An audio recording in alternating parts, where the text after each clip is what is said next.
আউযুবিল্লাহি মিনাশ শাইতানির রাজিম। বিসমিল্লাহির রহমানির রহিম। আমরা খোলাফায়ে রাশিদিনের আলোচনা পরে হযরত মুআবিয়ার আলোচনা আমরা করেছি।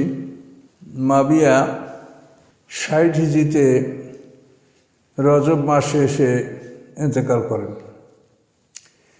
তো মুআবিয়ার পরেই তার ছেলে ইয়াজিদ, যেহেতু তাকে ইয়াজিদকে সাকসেসর বা উত্তরাধিকারী মানে রাজতন্ত্র প্রতিষ্ঠা করে ইয়াজিদকে উত্তরাধিকারী করে সব কিছুই ঠিক করে মুআবিয়া গেছে, কোনো সমস্যা রাখে নাই।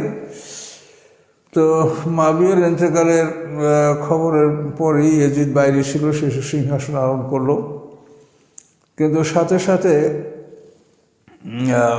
বিভিন্ন অঞ্চলের মানুষের মধ্যে একটা পরিবর্তন আসলো। বিশেষ করে হেজাজ অঞ্চলে মক্কা মদিনায় যারা ছিলেন তারা ইয়াজিদের বয়াত ভঙ্গ করলো, যে আমরা ইয়াজিদ অনজভুক্ত, আমাদের থেকে অন্যায়ভাবে বয়াত নেওয়া হয়েছে, আমরা তাকে সমর্থন করি না, বরং আমাদের মধ্যে এখন উপযুক্ত ব্যক্তিত্ব এবং হুসাইন রাদিয়াল্লাহু আনহু আছেন, আমরা তার হাতে আমরা বেয়াত হব। ওদিকে দারুল খুলাফা কুফা, যেখানে হযরত আলী রাদিয়াল্লাহু আনহুর কেন্দ্র ছিল, রাজধানী ছিল, সেই কুফাবাসীরা ইয়াজিদের বয়াত ভঙ্গ করলো, যে আমরা ইয়াজিদের সাথে ইয়াজিদের ব্যাপারে যে আমরা বয়াত করেছি এটা আমাদের ভুল, কাজেই আমরা ইয়াজিদের বয়াত ভঙ্গ করলাম। এবং তারা ওখান থেকে ইমাম হুসাইনকে তারা দাওয়াত দিতে লাগলেন এবং ইমাম হুসাইনের কাছে তারা দাওয়াতি চিঠি পাঠাতে লাগলেন। এবং এভাবে অন্তত 150 চিঠি ইমাম হুসাইনের কাছে বসরা এবং কুফাবাসীদের পক্ষ থেকে আসছিল। অন্যদিকে ইয়াজিদ ক্ষমতায় বসি সে হেজাজের যে গভর্নর ওলীদ ইবনে উকবা, এই ওলীদ ইবনে উকবা তখন হেজাজের গভর্নর ছিল, মদিনার গভর্নর ছিল। তো তাকে বলল যে তুমি ওখানে যারা আছে তাদের থেকে আমার বয়াত গ্রহণ করো। অর্থাৎ ওখানে 4 জন সম্মানিত ব্যক্তি ছিলেন, তার মধ্যে আব্দুর রহমান ইবনে আবু বকর, উনি 58 হিজরিতে ইন্তেকাল করেছেন। এরপরে 3 জন ওখানে আসেন, আব্দুল্লাহ ইবনে জুবায়ের, ইমাম হুসাইন এবং আব্দুল্লাহ ইবনে ওমর। তো আব্দুল্লাহ ইবনে ওমরকে যখন ওলীদ ইবনে উকবা বলল, তখন আব্দুল্লাহ ইবনে ওমর বললেন যে ঠিক আছে, সবাই যখন বয়াত করবে তো আমি এটা করে নেব। উনি খুব ইবাদত গুজার লোক ছিলেন, রাজনীতির ভিতরে ওনার অতটা মন ছিল না। আর অন্য 2 জন অর্থাৎ ইমাম হুসাইন আর আব্দুল্লাহ ইবনে জুবায়ের, এরা 2 জন অস্বীকার করলো যে না, আমরা ইয়াজিদের বয়াত আমরা করব না। তো এনাদের উপরে যখন চাপ সৃষ্টি হচ্ছিল, তখন আব্দুল্লাহ ইবনে জুবায়ের ওখান থেকে মদিনা থেকে উনি মক্কা চলে আসলেন পরিবার পরিজন নিয়ে। এবং তার 2 দিন পরে ইমাম হুসাইন রাদিয়াল্লাহু তাআলা আনহু মদিনা থেকে উনি পরিবার পরিজন সহ মক্কায় চলে আসলেন এবং শিবে আবি তালেব ওখানে তিনি আশ্রয় গ্রহণ করলেন। চতুর্দিক থেকে লোক তার দিকে আসতেছিল এবং তার প্রতি ভক্তি শ্রদ্ধা জ্ঞাপন করতেছিল। এভাবে তিনি কিছুকাল মক্কায় থাকেন এবং এই সময়ই প্রকৃতপক্ষে ইরাক থেকে তার কাছে দাওয়াতি চিঠিগুলি আসতেছিল, ইরাক, কুফা, বসরা। তো তার কাছে 150 দাওয়াতি চিঠি আসলো এবং সবাই বললো যে আমরা ইয়াজিদের বয়াত ভঙ্গ করেছি, ইয়াজিদের সাথে আমাদের সন্ধি, আমাদের যে খেলাফতের বা রাজতন্ত্রের যে বয়াত হয়েছে এটা আমরা ভঙ্গ করছি, আমরা আপনার হাতে বয়াত গ্রহণ করছি, আপনি আমাদের এখানে চলে আসেন। ইমাম হুসাইন রাদিয়াল্লাহু তাআলা বিষয়টা বিবেচনা করতেছিলেন। তো এটা ভালো করে বোঝার জন্য তিনি তার চাচাতো ভাই মুসলিম বিন আকিলকে সেখানে পাঠাবার চিন্তা করলেন, যে মুসলিম বিন আকিল সেখানে সরাসরি গিয়া তারপরে বিষয়টা সে পর্যবেক্ষণ করুক যে আসলে বিষয়টা কি। তো মুসলিম বিন আকিল রওনা হয়ে গেলেন কুফার দিকে। এদিকে কুফাবাসীরা সুলাইমান বিন সরখাজাই এর বাড়িতে সবাই একত্রিত হলেন এবং সেখানেই তারা ইমাম হুসাইনের বয়াত নিতে শুরু করলেন। তো মুসলিম বিন আকিল এটা হলো, মুসলিম বিন আকিল হলেন এটা ইমাম হুসাইনের চাচাতো ভাই, আকিল ইবনে আবি তালেব। আকিল হলো আলী রাদিয়াল্লাহু আনহুর ভাই। তো এভাবে মুসলিম বিন আকিল সেখানে গেলেন, দেখলেন যে সেখানের অবস্থা খুব ভালো। সেখানে তখন গভর্নর ছিল নোমান ইবনে বশির আনসারী, যিনি আনসারদের প্রথম পুত্র সন্তান ছিলেন এবং খুব ভালো মানুষ ছিলেন। তো ইনি ইমাম হোসেনের বায়াত ওখানে হচ্ছে, এর ব্যাপারে তিনি কোনো রকম কঠোরতা অবলম্বন করেন নাই। ফলে ওখানে খুবই অবস্থা ভালো দেখা গেছিল।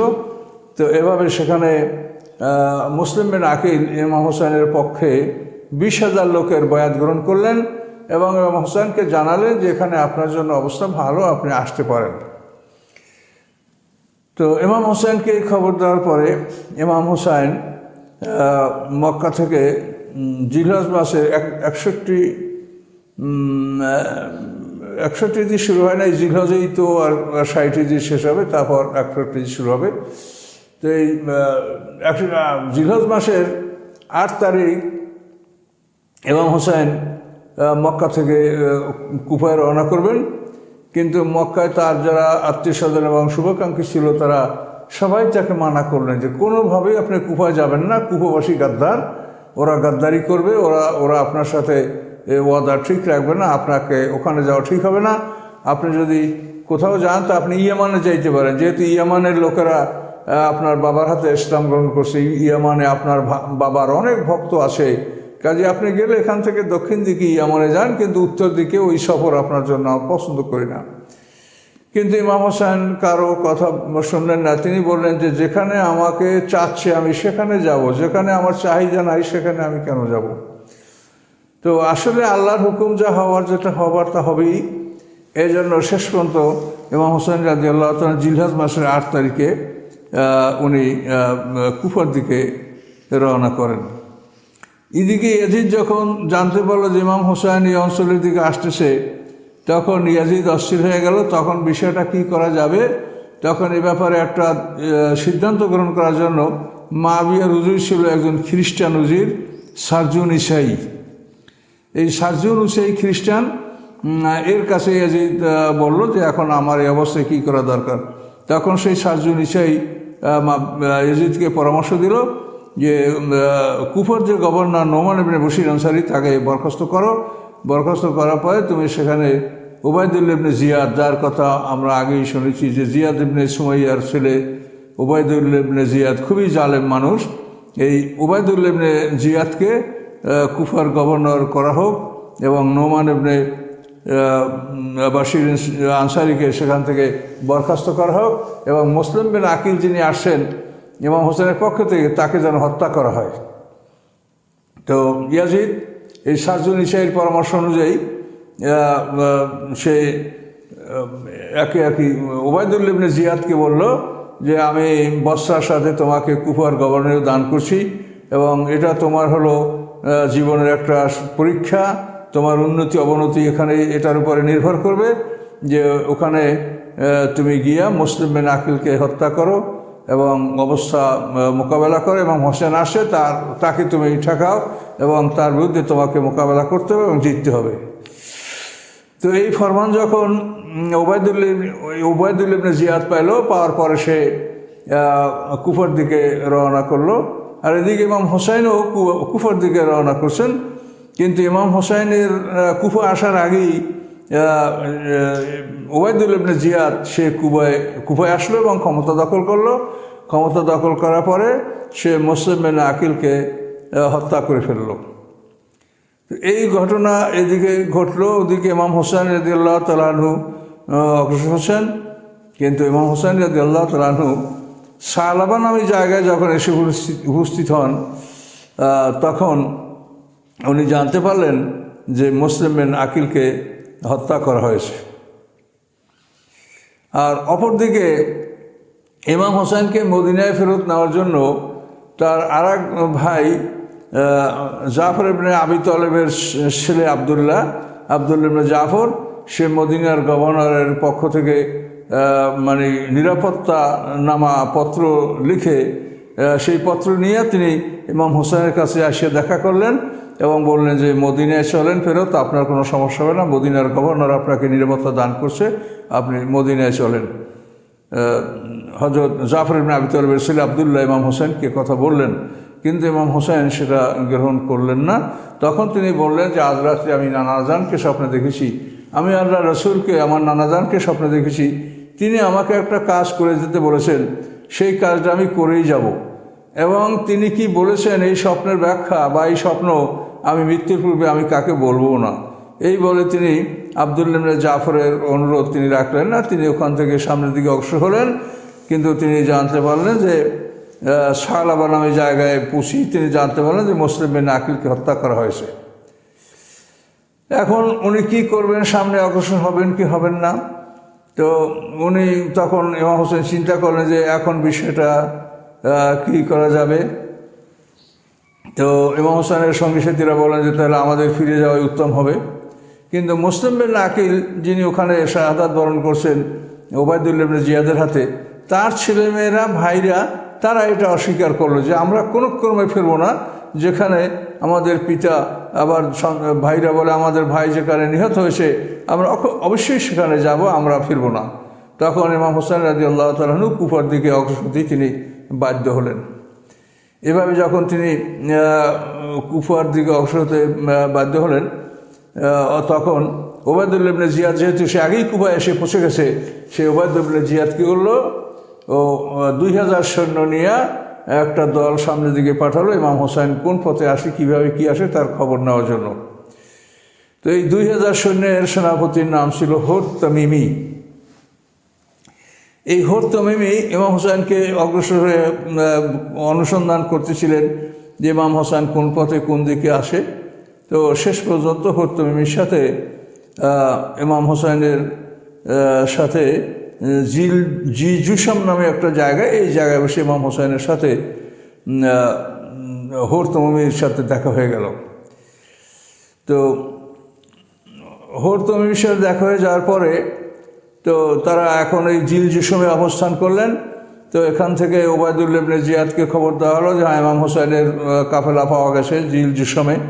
তখন ওবায়দুল্লাহ ইবনে জিয়াদ বলল যে তাকে তুমি এমন এক জায়গায় অবস্থান করো তাকে নিয়ে যেখানে পানির অভাব আছে, এভাবে তুমি তাকে নিয়ে অগ্রসর হও। তো ইমাম হোসেন রাদিয়াল্লাহু তাআলা আনহু তামিমকে বলছিলেন যে দেখো তোমরা আমাকে দাওয়াত দিয়েছো, যদি আমাকে অস্বীকার করো তো আমাকে যেতে দাও।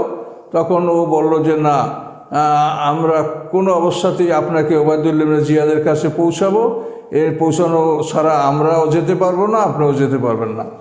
এভাবে যখন বলে দিল তখন ইমাম হোসেন রাদিয়াল্লাহু তাআলা 72 জন মানুষের ছোট্ট একটা পারিবারিক দল, তো এটা এভাবে হোর তামিমির সাথে সে যেতে বাধ্য হলো। শেষ পর্যন্ত হোর তামিমি 61 মুহররমের 2 তারিখ বৃহস্পতিবার তাকে কারবালা ময়দানে নিয়ে সেখানে উপস্থিত হলো। এখানে উপস্থিত হওয়ার পরে এখানে তিনি অবস্থান করলেন এবং মানুষদেরকে জিজ্ঞাসা করলেন যে এই জায়গাটার নাম কি। তখন মানুষরা বলল এটার নাম কারবালা, করববালা, মুসিবত বালা, মুসিবতের মাঠ। তো আল্লাহ রসুল এ ব্যাপারে ভবিষ্যৎবাণী করেছিলেন যে আমার নাতি কারবালা প্রান্তরে শাহাদাত বরণ করবে। ইমাম হোসেন রাদিয়াল্লাহু তাআলা আনহু বললেন যে আমার নানাজান যে কথা বলেছেন আল্লাহ তাআলা সেখানে আমাকে পৌঁছিয়েছেন, বিষয়টা আল্লাহর হাতে সুপর্দ। তো এখানে কারবালাতে ইমাম হোসেন রাদিয়াল্লাহু তাআলা অবস্থান করলেন এবং ইমাম হোসেনের ব্যাপারে এখন এজিদের ওবায়দুল্লাহ ইবনে জিয়াদের কি অবস্থাটা বা কী করা হবে।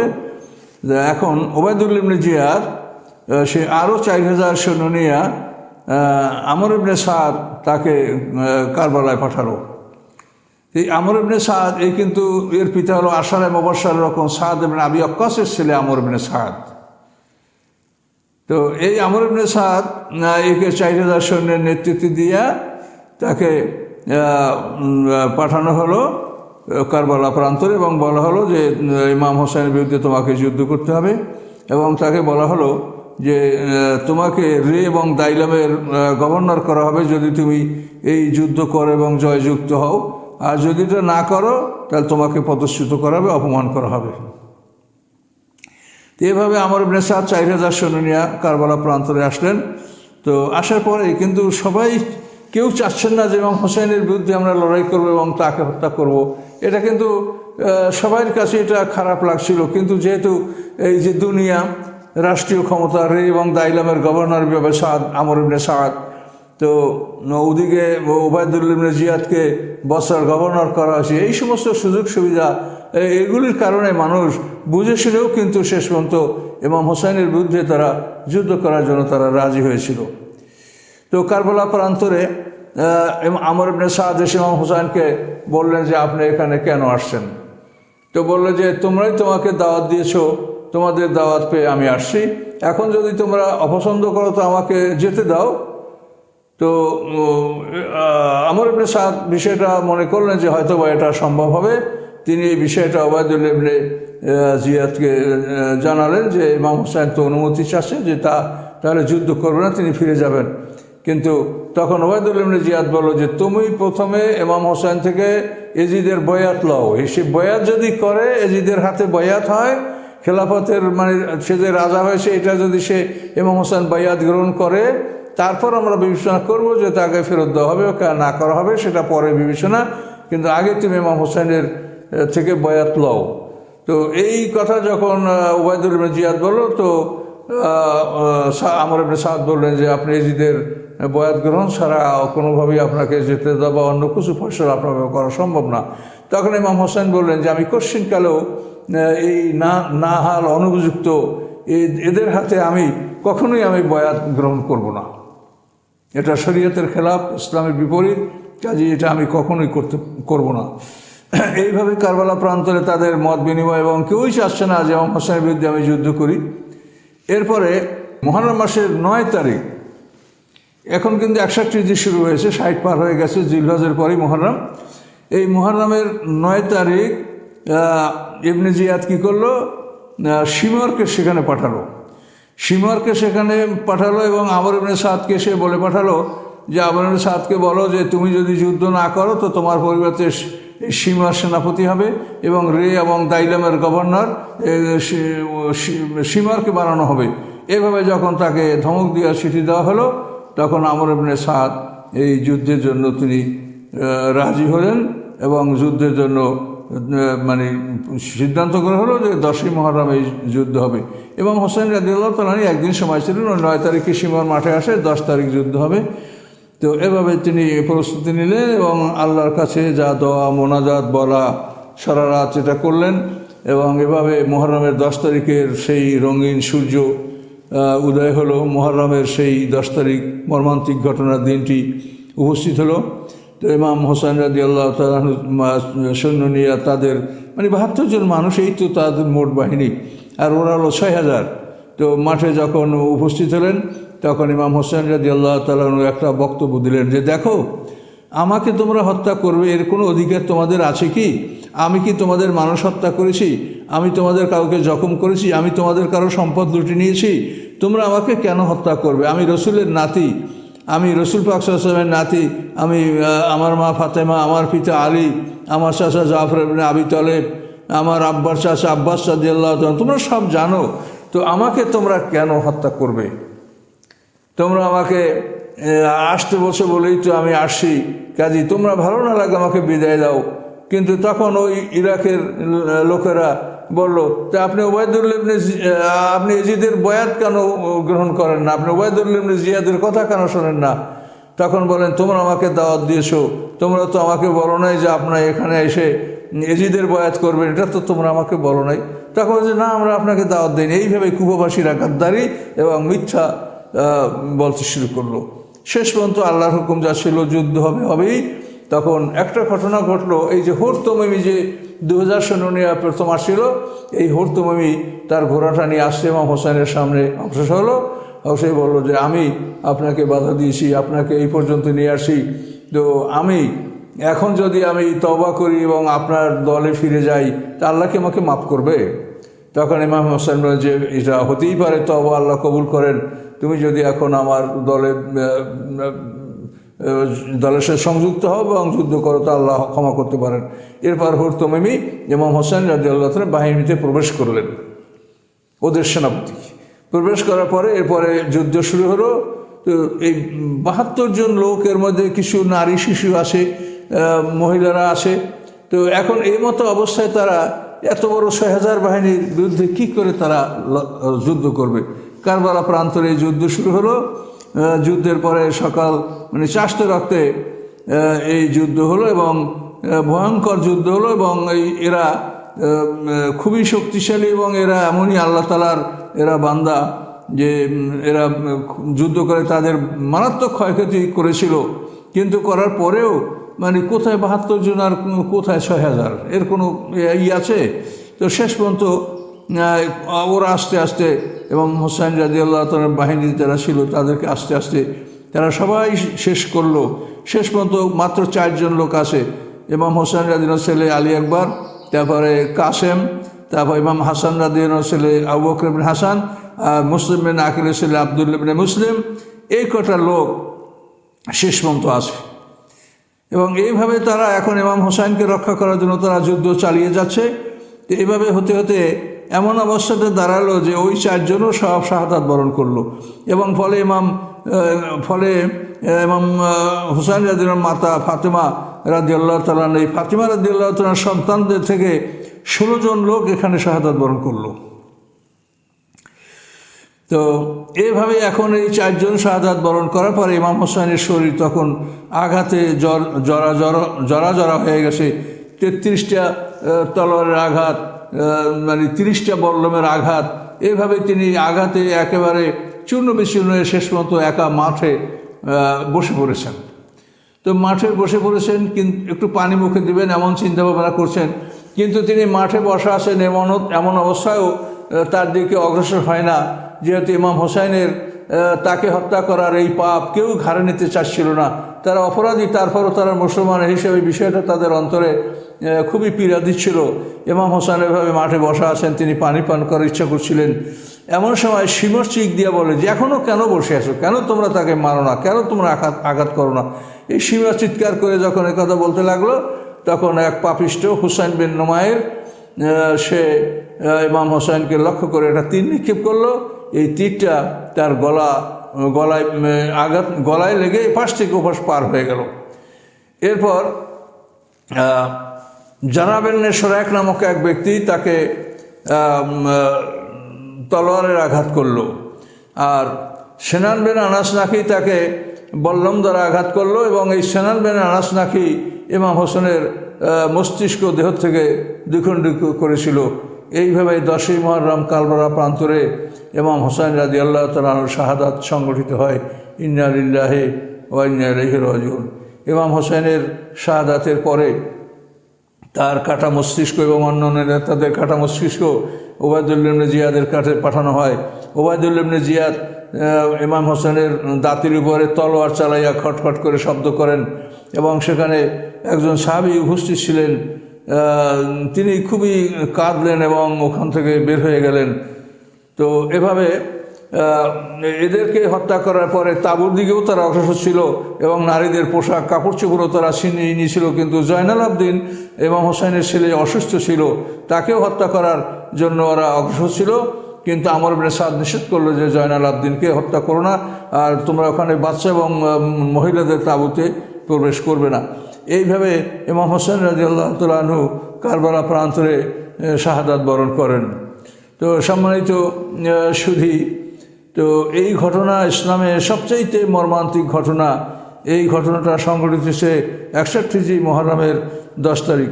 এরপরে এই মস্তিষ্ক এবং যারা মহিলা মানে অর্থাৎ যারা হেরেম অর্থাৎ মহিলারা এবং বাচ্চারা যারা ছিল তাদেরকেও বন্দি করে তাদের হাত করা লাগিয়ে তারপর তাদেরকে ওবায়দুল্লাহ ইবনে জিয়াদের ওখানে পাঠানো হলো।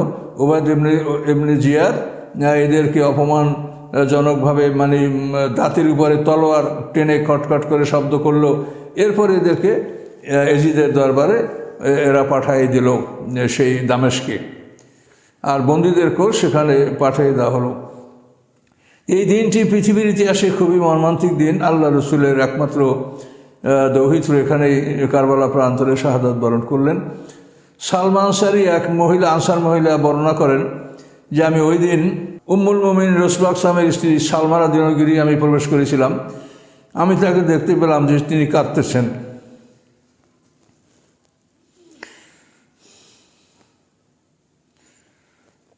আমি তখন তাকে জিজ্ঞাসা করলাম যে আপনি কাঁদছেন কেন? তখন উম্মে সালমা রাদিয়াল্লাহু তাআলা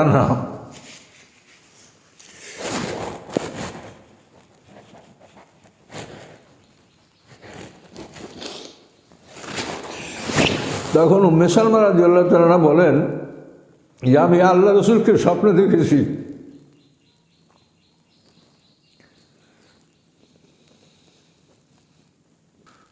উম্মে সালমা রাদিয়াল্লাহু তাআলা আনহা বলেন যে আমি রাসূল সাল্লাল্লাহু আলাইহি ওয়াসাল্লামকে স্বপ্নে দেখেছি।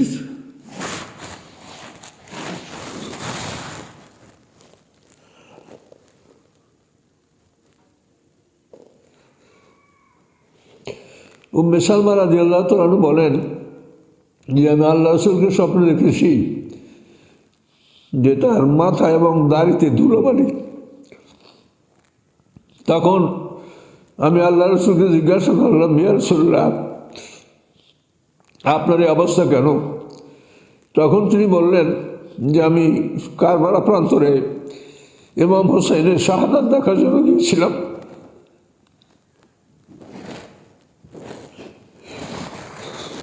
সম্মানিত শুধু আল্লাহ তাআলা কোরআন থেকে বলেছেন যে তোমাদের মধ্যে বড় দল সেই দুনিয়া কামনা করো এবং তোমাদের ছোট দলটা তোমরা আখিরাত কামনা করো। এই কথাটাই প্রমাণ হলো যে দুনিয়ার জন্য মানুষ এমন কাজ করতে পারে এবং এই কাজ করে তার ফলাফলটা কী হয়েছে। মুআবিয়া এত জুলুম অত্যাচার করে রাষ্ট্রতন্ত্র প্রতিষ্ঠা করেছে, ইয়াজিদ মাত্র 3.5 বছর পর্যন্ত এই সিংহাসনে ছিল এবং তার পুরো আমলটাই এরকম জুলুম অত্যাচার ধ্বংস, এর মধ্যেই তার 3.5 বছর শাসনকাল পার হয়েছে এবং তার অকাল মৃত্যু হয়েছে।